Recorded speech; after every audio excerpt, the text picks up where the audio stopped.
Life Audio. On today's episode of Timeless Wisdom. Is there meaning to life if there is no God? And the answer is no.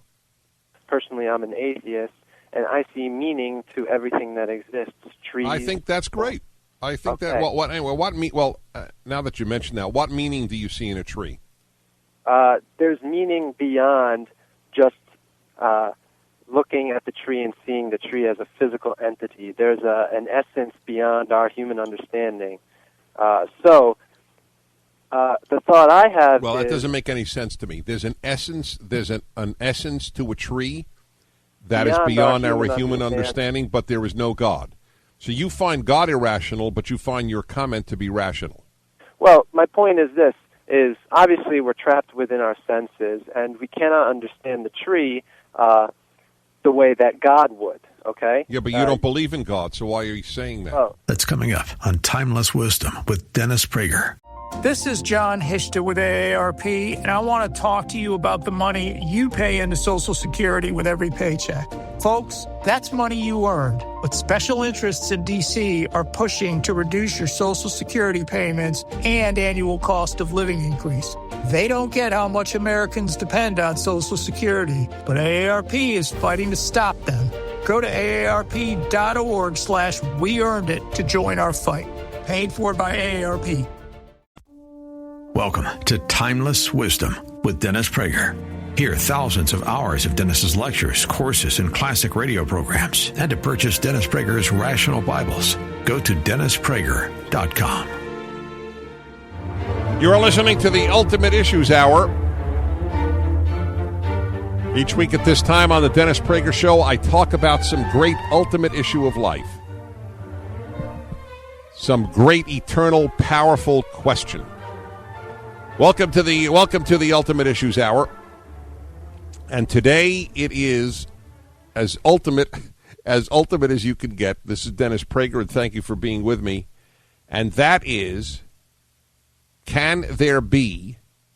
is there meaning to life if there is no God? And the answer is no. So let me explain this to you, because for many people this will sound bizarre, because an atheist or agnostic will surely say, and can say, wait a minute, you mean to tell me the love I have for my family, my love of music, or my work, my attempt to better my society, these are not meaningful? Who are you to tell me that these are not meaningful? They are meaningful to you. But that's not my question. My question is not, can you find any given act in life personally meaningful? Of course you can, whether you're an atheist or a believer. That's not my question. So don't tell me that you find meaning in family, and meaning in your work, and meaning in doing good acts. I know that. That's not my question. So again, clarity before everything. Does life itself have meaning? Not does any given act that you do make you feel meaningful. Of course it does. And it should, and that's fine. But life itself is pointless if there is no God. That's all.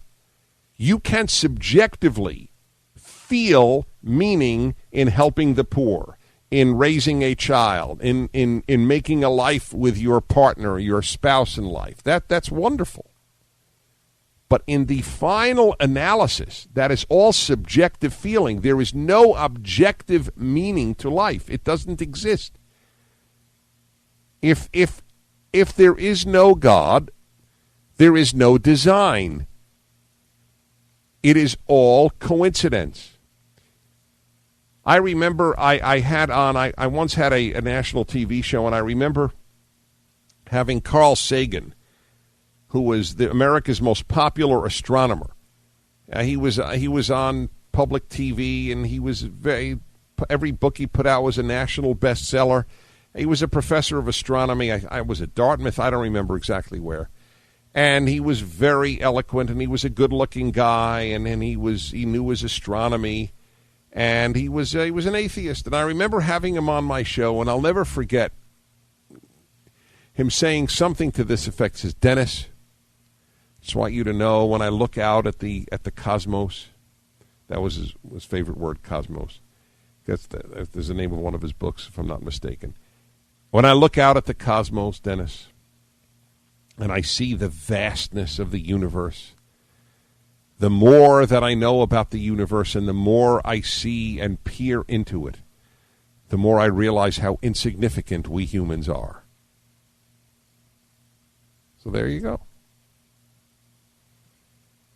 That's exactly right. He realizes how insignificant we people are. He was an honest atheist.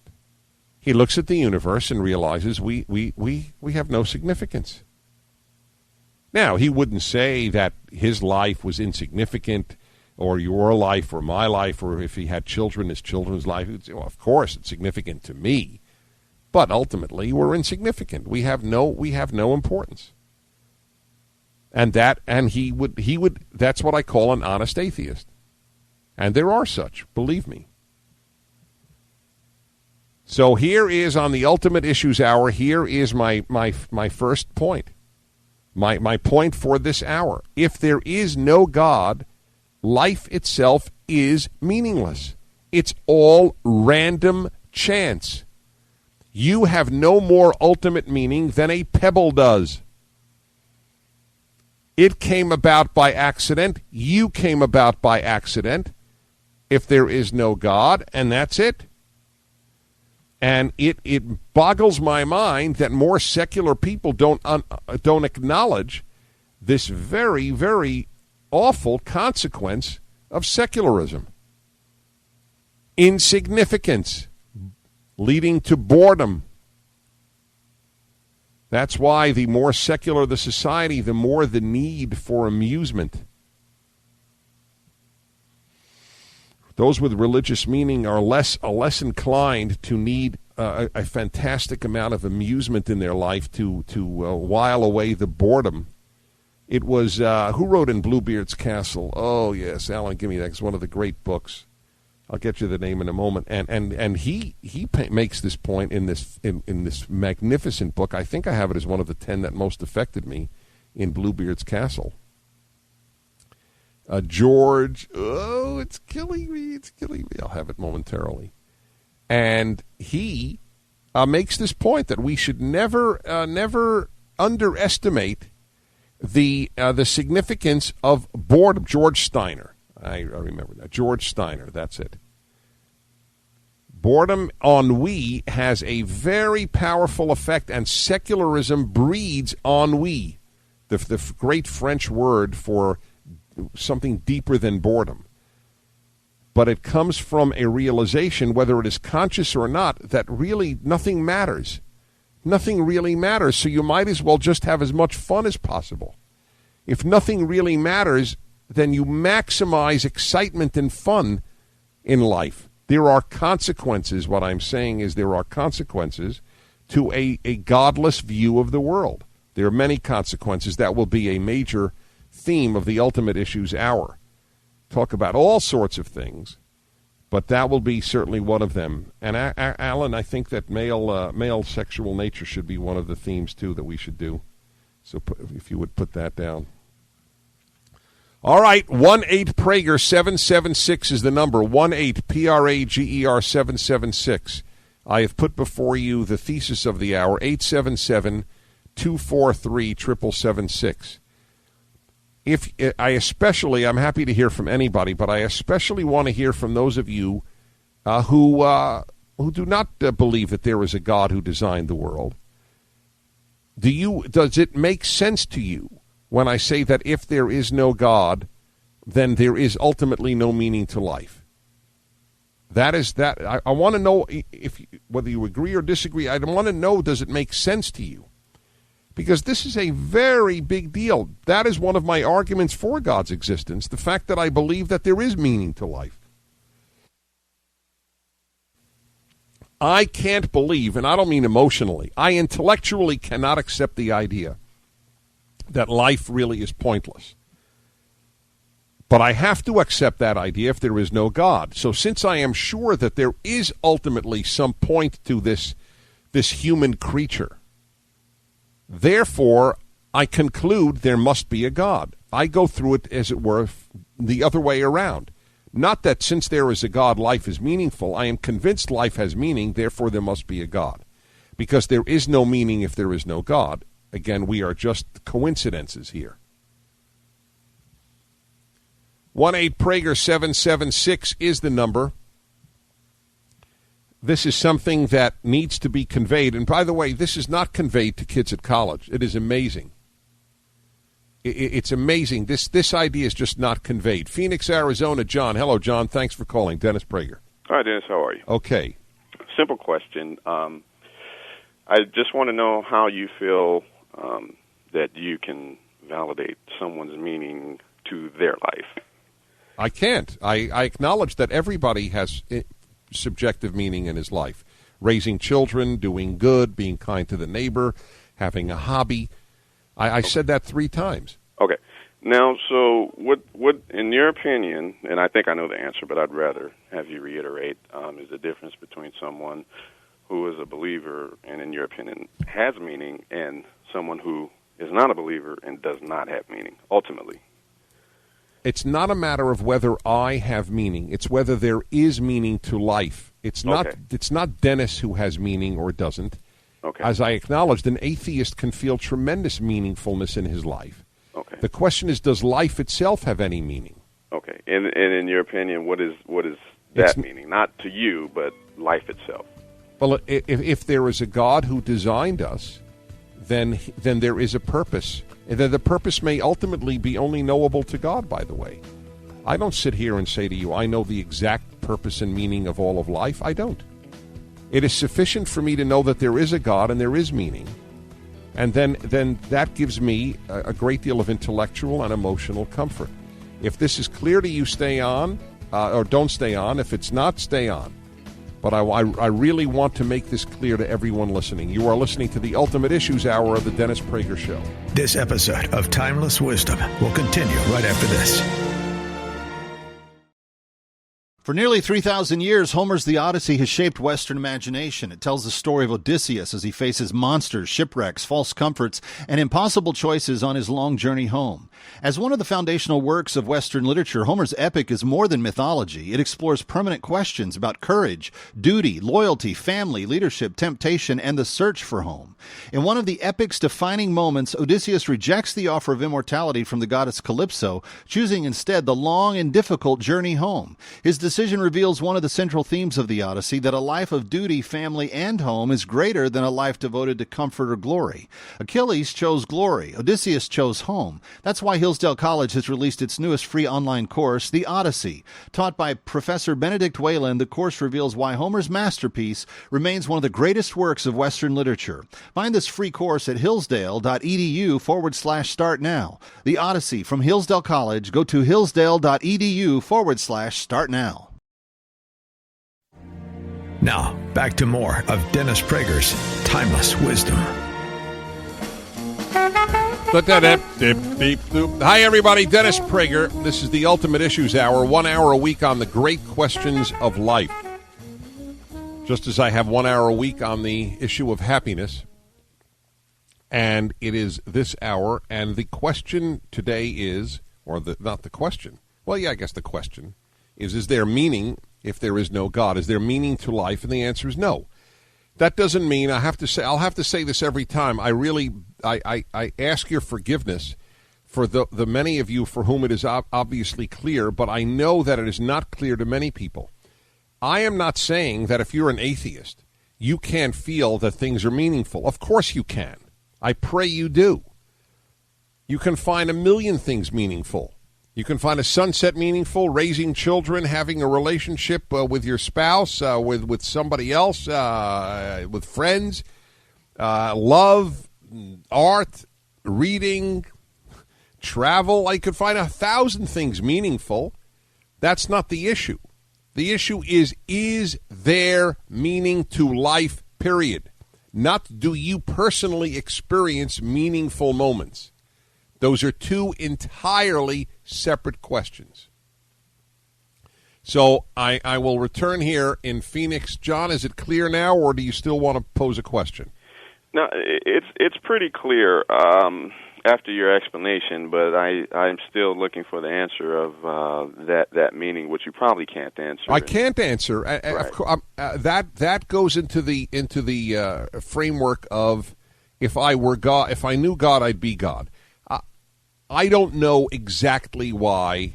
And we'll do that another time. Why did God create the world? Why did God create the man? I don't have. I have some answers. I don't have the full answer. It doesn't bother me. There are questions that people ask that don't bother me and bother them. That doesn't bother me. It is utterly intellectually and emotionally satisfying to know that God designed the world, and God told me how to live a good life. That's all I ask from God. Okay? All right.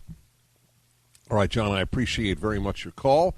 And let's go to Tom in San Mateo, California. Tom, Dennis Prager, hi.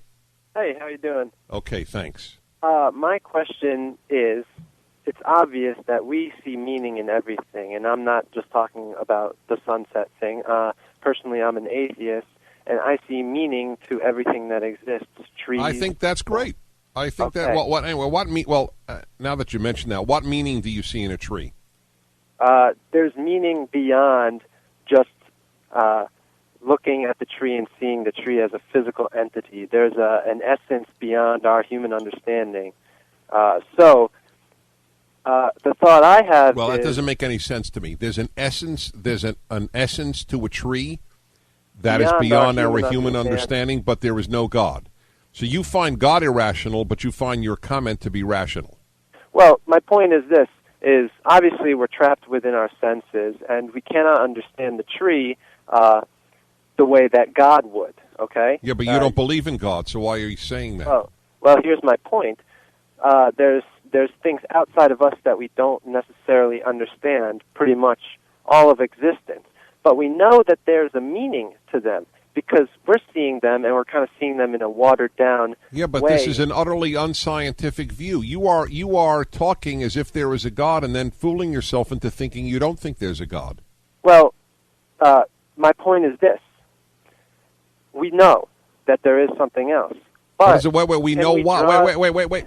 We don't know any. What do you mean? We know there is something else. The comment doesn't make sense to me. We know there is something more to the tree or to the person. No, we don't. We as Not if humans there's can no God. understand. There is nothing more. It is a series of molecules that have organized themselves into a tree. There's nothing more whatsoever if there's no God. Well, there's something more than we can understand. No, that's not true. We understand as soon as science tells us exactly what makes a tree, we understand it. You think we can understand a tree absolutely without a shadow of a doubt? You can understand every process. I don't even. Well, you're using terms that the mystic uses, and then you deny that there is anything transcendent of science. So you like live in two worlds, but don't realize it.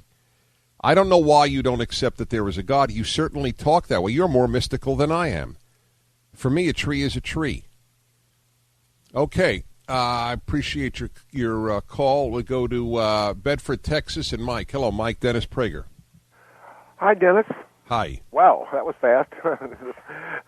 Okay. First of all, this is the best hour you have, by far. Well, I'm glad you love it, and I want everybody to have their own favorites, ideally 15 favorites a week. Okay, great. But go ahead. And by the way, I agree with you, but I can't explain why. Okay? However, I want to just ask you a question. It's something I've been struggling with for a long time. If God is the source of objective meaning in life, then exactly how does God's existence produce that objective meaning, as opposed to simply a subjective need to believe in God? Yes, because if God exists, then God objectively exists. So, is that correct? Well, yeah, and the key Okay, word hold there on. is if.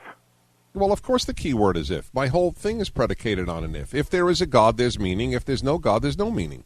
Okay, there's no ultimate meaning. Yes, no ultimate meaning. I see. That's right. You can find baseball meaningful, bringing up kids meaningful, love meaningful, of course. So really this whole thing boils down to people who simply want to believe in God versus people who don't want to believe in God.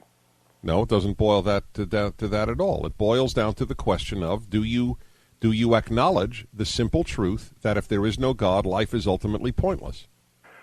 That's what it boils down to. It has nothing to do with what you will. What I acknowledge is that if God does not exist, then life exists for its own sake. That's it. Well, I don't know what for its own sake means, but it just exists. It just exists. To exist. Period. It exists. It has no design. It has no ultimate meaning. Yeah, I can understand. If Earth blows up tomorrow, it's meaningless. Right. Okay, fine. So that's all I ask. I'm not trying to convince you of anything except that one point, which However, you apparently accept. I choose to believe God exists. Okay, fine. And because it makes me feel better. Okay, that's fine. Okay, great. I think that there are better arguments that makes you feel better, but I'm glad you feel better. I care, frankly, does it make you act better more than whether it makes you feel better, but that's a separate subject, and we will deal with that another time, too. I appreciate your call very much, Mike. And let's go to Angie in Cleveland. Hello, Angie. Dennis Prager. Hi. I agree with you. I'm an atheist. I have that same kind of feeling that there is no meaning if there is no God. And as much as I try to do good things, try to be a decent person, that idea still lingers in the back of my mind. I tend to shove it away. But I'm just wondering, what do you do at that point? To just change my mind about my beliefs isn't something that's easy for me. In other words, because you have faced the abyss, you would like to believe in God. Correct. Okay, hold on. You're the ideal call, as it were. See, that's exactly the point. That's what I ask atheists to honestly do: face the abyss, the darkness that their lack of belief in God must, in fact, rationally lead to. We'll be back in a moment. I'm Dennis Prager. This episode of Timeless Wisdom will continue right after this. For nearly 3,000 years, Homer's The Odyssey has shaped Western imagination. It tells the story of Odysseus as he faces monsters, shipwrecks, false comforts, and impossible choices on his long journey home. As one of the foundational works of Western literature, Homer's epic is more than mythology. It explores permanent questions about courage, duty, loyalty, family, leadership, temptation, and the search for home. In one of the epic's defining moments, Odysseus rejects the offer of immortality from the goddess Calypso, choosing instead the long and difficult journey home. His decision reveals one of the central themes of the Odyssey, that a life of duty, family, and home is greater than a life devoted to comfort or glory. Achilles chose glory. Odysseus chose home. That's why Hillsdale College has released its newest free online course, The Odyssey. Taught by Professor Benedict Whalen, the course reveals why Homer's masterpiece remains one of the greatest works of Western literature. Find this free course at hillsdale.edu/start now. The Odyssey from Hillsdale College. Go to hillsdale.edu/start now. Now, back to more of Dennis Prager's Timeless Wisdom. You're listening to the Dennis Prager Show, the Ultimate Issues Hour. Every week at this time, an hour devoted to the great questions of life. This time it is, can there be meaning in life? And I don't mean meaning in your individual life about things you find meaningful. Of course, that's a subjective thing. There's beauty in life. There's a whole host of things that you feel, and I don't deny that. My question is there any ultimate meaning to life itself if there is no God? And of course the answer is no, because we are simply physical beings who happen to have a mind, but we're just physical beings who came by accident and who die by accident. And that's it. That's all we are if there's no God, and be honest enough to acknowledge it. Now, here is the great question, or one of the great ones, from Angie. Back to you, Angie, in Cleveland. Hi. So I am curious. Did you recognize what I call the abyss of an atheistic view of life? Did you realize this before this hour, or this is just reinforcing, or what? No, probably within the last couple of years. Right. So it's become clear to you if there's no God there. Right. So this is good. So this is perfect then. So you want to know then, how can a person who doesn't believe but acknowledges the rather sad reality of life, if there is no God, you would like to be able to believe in God? Right. Right. Well, Alan, put that down. I'm not getting away from this, Angie. I just want to put this down. I would like to do that for one of the hours of this Ultimate Issues Hour. How would one who is inclined to atheism come to take God seriously? Were you raised in a religious home? My mother was Catholic. We went to Catholic Mass, but only on holidays. I never did confirmation or any of those things. Right. So, no, we never talked about religion, so no. Right. And did you, I assume you went to college? Yes. And, of course, that's an entirely secular experience. What I think you need to realize before you would do anything in the direction of trying to take God seriously is realize what a thoroughgoing secular brainwash you've had. The society, the media are thoroughly secularized, and the education you received were thoroughly secularized. So you've really never had a chance to encounter sophisticated belief. Yeah, your show was actually the first time I've ever heard anyone speak about religion, about the Bible, about those types of beliefs. But I do have to say that I didn't come upon the realization that I was an atheist, so much like I think most people do. I actually was about 14 or 15 when I realized that people believed in God differently than I did. I never sat down and thought, does God exist? No, I don't think he does. I just always assumed that it was some kind of myth. I mean, I don't mean to be disrespectful, but that's how it always presented itself. Yes, exactly. And that's how it was presented to you. That is the typical American educational experience.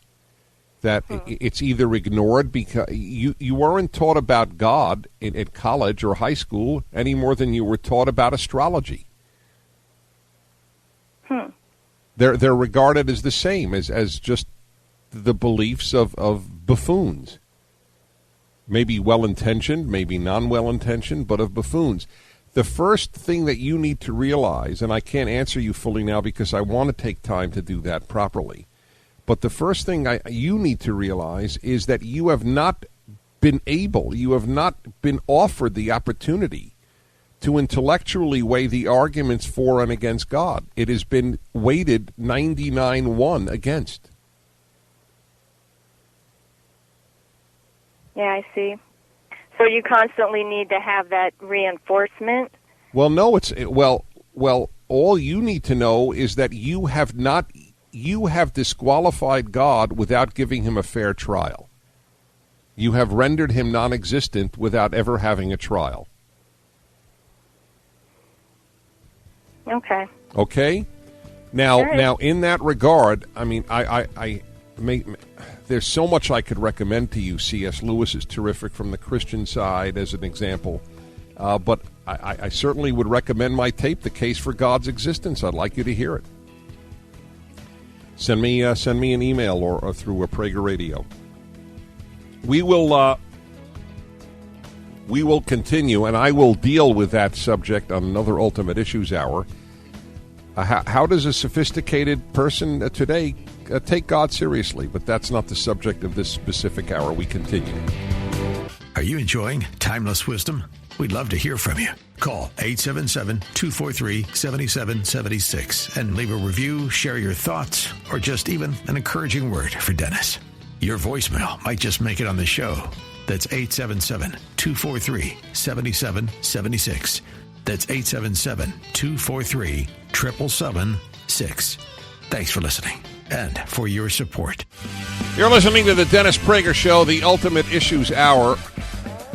This hour of the week I talk about the great questions of life, and it doesn't get greater than this. Is there any meaning to life? And I don't mean meaning to your individual feeling meaning about your individual life. Of course, most people do. They feel that the love of their family is meaningful. They feel that their work is meaningful. They feel that anything that happens in any given day is meaningful, and you should feel that. And I'm not here to knock that. I'm not asking about whether you feel meaning in your life. I'm asking whether life itself does have any meaning in the final analysis, not whether you feel it in your individual life. Please understand that. And there, God becomes the question. If there is no God and we are here as coincidences, coincidences don't have meaning. Just chance, random chance has no ultimate meaning. A designer designing has meaning, not random coming together of molecules. So that's the point. I mean, it's to me so self-evident, and I think most honest atheists acknowledge this. In fact, that's how you got the concept of existentialism. Since life has no meaning, according to the atheist, you have to take meaning from your own existence. That's what existentialism is about. Existenceism. Take meaning from existence. But it doesn't work for the thinking person. It doesn't even work for many non-thinking persons because though they don't realize it's one of the reasons they get so bored. When you really do believe that life is a sheer fluke, it doesn't make life quite as interesting in the final analysis. Take this challenge from Denver and David. Hi, David. Dennis Prager. Hi, Dennis. How you doing today? Okay, thanks. Yeah, interesting topic for sure. And, when I look at it from the way you're speaking there, I kind of see two choices that we have in life. There either is no God or there is a God. And, of course, if there is no God, then there is no meaning in life. But if there is a God, then, I don't know, do we have two more choices, that God is here has left us here to fend for ourselves, or is God directly involved in our lives? And if he's left us here to fend for ourselves with no purpose or meaning, then there is no purpose or meaning. I mean, did he just... Yeah, so in other words, it is possible that there is a God who created life, but created it with no meaning. A greater being of some kind. When we have, we take speculation at it. We look at... All right, look. Of course, it's possible. Then God is the biggest sadist that ever existed. Well, that's kind of where I was going with this, as if... Okay, you're right. If that's what you believe, then you would have to conclude the world was made by a sadist. But my problem is I don't know what to believe because there's so much confusion out there. You have your faith. I know a dozen other people, each one with their own view of it. I mean, I have one very close friend who actually talks to God in conversations. And so what? Well, wait. Does he get answers? Oh yeah, he sits right there, and his eyes roll back in his head, and he says, it's like, whoa. Look, then he's on a different level than I am, I must say. But definitely. But you know what? The fact I don't see what the confusion is, because what I'm saying is so broad based. This is acceptable to anybody. Anyone listening, anyone in any God-based religion can accept what I'm saying. I'm not advocating any specific religious affirmation. I have no agenda for any given specific religion here. I am talking to you simply with the best of the honesty that I can appropriate. If there is no God, I'm sorry. That's how I come back at you. I know you are. I know you are. But I'm just trying to answer that. When you say there are all these competing claims out there, there are no competing claims on what I'm saying.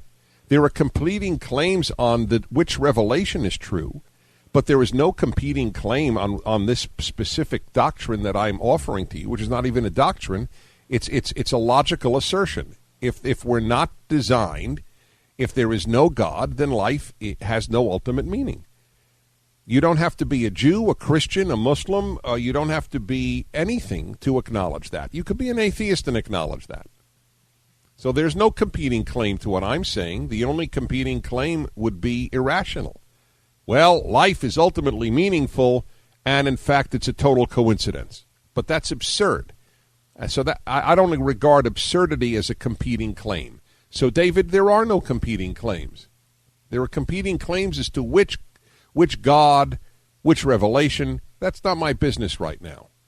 Okay, let's go to Longwood, Florida, and Lisa. Hello, Lisa. Dennis Prager. Hello, Dennis. How are you? Well, thank you. Good.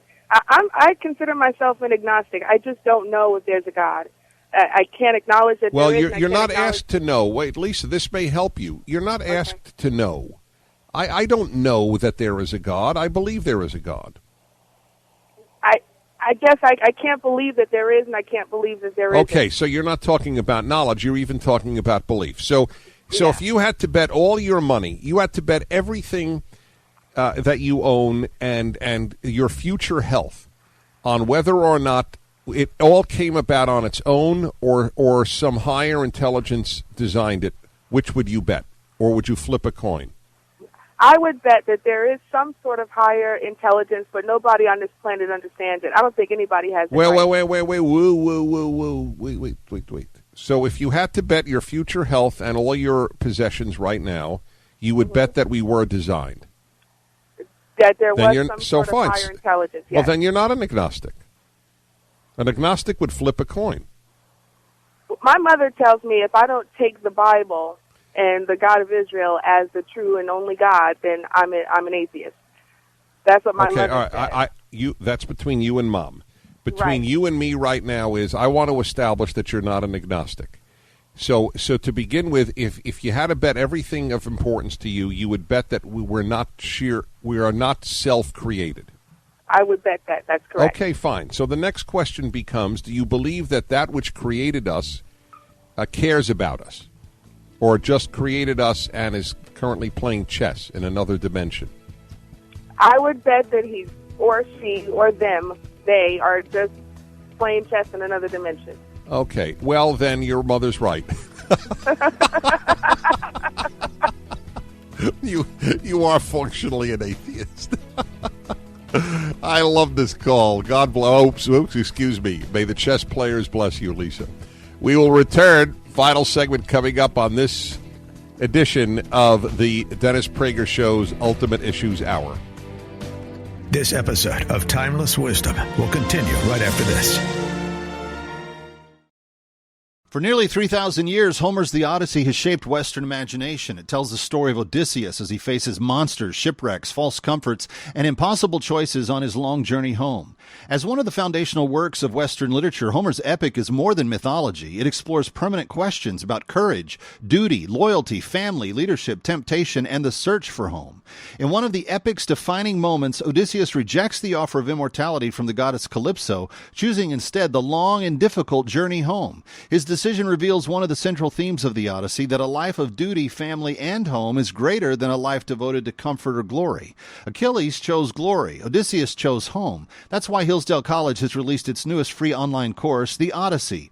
Taught by Professor Benedict Whalen, the course reveals why Homer's masterpiece remains one of the greatest works of Western literature. Find this free course at hillsdale.edu/start now. The Odyssey from Hillsdale College. Go to hillsdale.edu/start now. Now, back to more of Dennis Prager's Timeless Wisdom. Final segment here of this edition of the Ultimate Issues Hour on the Dennis Prager Show. 1-8-PRAGER-776 is the number, and it has been a really important hour, as indeed I try to make all the hours of my show, but especially the Ultimate Issues Hour, because it's about ultimate issues of life. And I'm just asking you to acknowledge a rather important thing that you don't have to be religious to acknowledge. You just have to be intellectually honest. If there is no God and we are just coincidences in the universe, then life has no meaning. And to repeat it, it's probably the fifth time I'm saying it because people don't hear it or people just tune in. That doesn't mean that you cannot personally find and feel meaning in your own lives. Of course you can. You can find 1,000 different things meaningful. That's very different from whether or not there is any ultimate meaning to life itself. And there isn't. If it came about on its own and it will die on its own, then that's it. We just visit for a tiny period of time and drop dead. And you have to be honest and face that fact, but it has consequences. And I believe it has huge consequences, consciously or not. I'd be very interested, for example, just to bring it down to a very, very mundane level, I would be very curious to know if a deeply committed to God, a God-centered home is as likely to watch as much television as a secular home. I'd be very curious. Now, there are other factors as well about television watching. I have no doubt about it. There are other factors that could be involved as well. But on the same socioeconomic and educational level, let's just say a person who only went through high school, who has a God-centered home versus only through high school, non-God-centered home, Which do you think will have more TV? And the reason that I raise it is because in the final analysis, the sense of pointlessness and the need to be constantly drugged, and it is a drug, by entertainment, by amusement, is going to be more felt by somebody who does not have God in his or her life. This is not a criticism. This is not an attack. This is not to make anybody feel bad. Nothing like that. I want you to open your ears to what I'm saying. That's all. Open your minds to what I'm saying. And yes, therefore, if we are just coincidence, then we are, as Carl Sagan said to me, Dennis, I look up into the cosmos, and the more I see how grand and how large it is, the more I realize how insignificant we human beings are. Well, that was an honest atheist. And that's what I have asked for. How do you come to believe in this God if you find it difficult? That's for another hour. In the meantime, I hope this one has been beneficial. I'm Dennis Prager. Thank you for listening. Tomorrow on Timeless Wisdom with Dennis Prager. Hi, everybody. I talk about the real issues of men and women on the Male-Female Hour, and I want to read to you a letter I received after last week's show. You mentioned that you would like to do an hour on modesty. I am really looking forward to that one. Well, Bracha, here is your request is granted. I feel sort of like Aladdin's lamp here. She rubbed on the lamp, and voila. Which, by the way, shows I read your mail, folks. I can't respond. I didn't even get a chance to respond to her. But I do, and if you have thoughts and reactions, they are absolutely invaluable to me. I was asked this question a long time ago, and I'm very open on these issues. And that's why people ask me, well, Dennis, so as a man, do you like when women wear very revealing clothing? And I said, and this was a key answer. The male in me loves it. The man in me doesn't. Join us tomorrow to hear more on Timeless Wisdom with Dennis Prager. Visit DennisPrager.com for thousands of hours of Dennis's lectures, courses, and classic radio programs, and to purchase Dennis Prager's Rational Bibles. We want to take just a second to thank the team at Life Audio for their partnership with us on the podcast. Go to lifeaudio.com to find dozens of other faith-centered podcasts in their network, including shows about prayer, Bible study, parenting, and more.